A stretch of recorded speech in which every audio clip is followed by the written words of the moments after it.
Alright guys, welcome to another E3 video. So this time, they announced they had a world premiere for Dying Light 2 at the Xbox conference. I'll show you the trailer for that, and then they also have they call it a gameplay world premiere. So I guess it's technically in-game footage and everything. So we'll kind of react to it, I'm going to show it, then kind of talk about it, and kind of compare it to the first game a little bit with my thoughts and everything. So hope you guys are doing well. Thanks for all the support. If you're excited for this game, just destroy that like button. And let's do this, guys.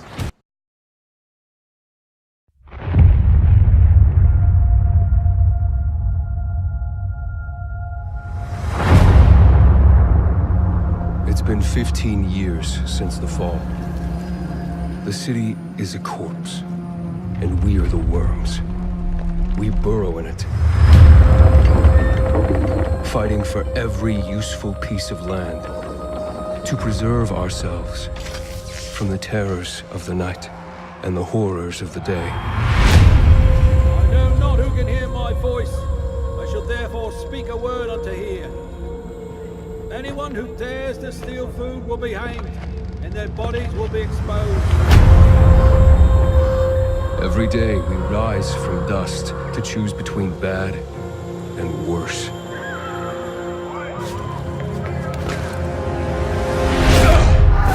Get him! You're dead now!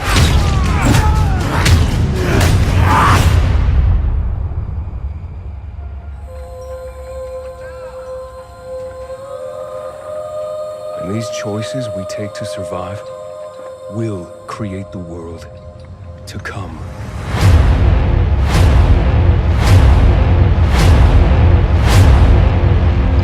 You know the drill. Get to the nearest safe house and wait until dawn. Good night, and good luck.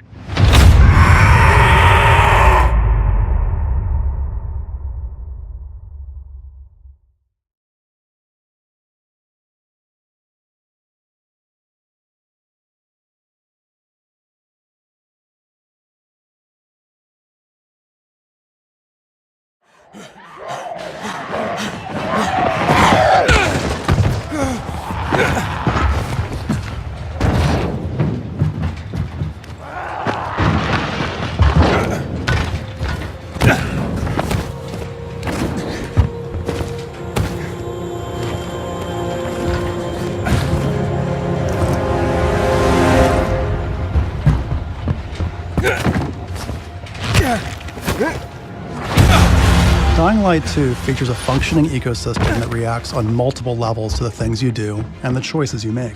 In the example we're about to show you, our protagonist undertakes a mission for the Peacekeepers, one of the many factions active in the city. They want you to negotiate with two survivors who are controlling and hoarding a water supply. Are you going to insult us with another final offer? Let's say you choose to carry out the Peacekeepers' orders, one way or another. Stay back! After this, you'll start seeing a significant change in the city, as access to the water supply has allowed the Peacekeepers to bring stability and develop the area. There's even running water for the people at street level. And that raises their morale and allows you to replenish your energy on the go. But there's a cost to this. I know not who can hear my voice. The PKs have a rigid approach to law and order. Anyone who dares to... So while the streets may be safer, it's only safe for those who side with them. So if you get on their bad side... Now let's return to that moment of choice. And instead of killing them, you choose to team up with this group to supply water in the black market. As you will see, this creates a very different set of consequences for the city. With water being a precious currency, it brings you access to new resources and trade. But this in turn attracts the worst type of people to the area. And this is just a single decision, one out of hundreds you'll have to make.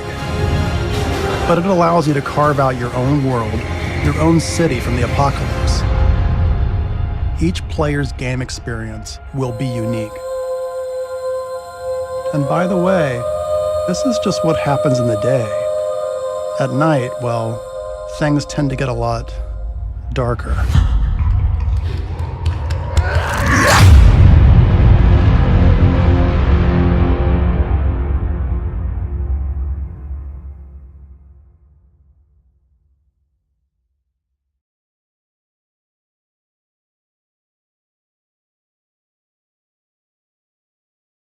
All right, so the guy did a fantastic job narrating. I'll try to just kind of talk and give you my insight on what I feel like as far as looking at the gameplay. I know he goes in depth about the choices you make with the water supply example, how it can be like a precious commodity, and depending on how you take these side missions on, it affects the game. He said like during the day. I know they're trying to push that nighttime thing on you. So, parkour looks amazing. Game looks fantastic. Techland did a fantastic job updating the first game. I mean, year after, I wouldn't say year after year because it's only been out for a couple of years, but they just constantly updated it, and it makes me really excited that they're not going to just like have a big launch and then they never touch it again. So when he jumps on the side of his truck, I was like, it looks so smooth. Check this out. Like, that is sick. Are you going to insult us with another final offer? I like how they got the soundtrack from the first game. I bet the same person composed it. Combat looks pretty smooth still. Still looks really, like, frantic and crisp.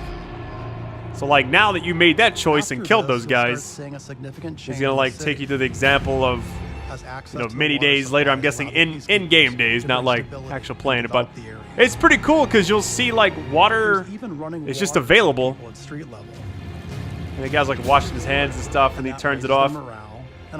But he said because of that, by making that choice, you're on a different side, and then it's just, I guess it's a game of like whose side you want to be on at that point. I don't know if it's like an ever-changing world or what, but it seems like, so if you get on their bad side.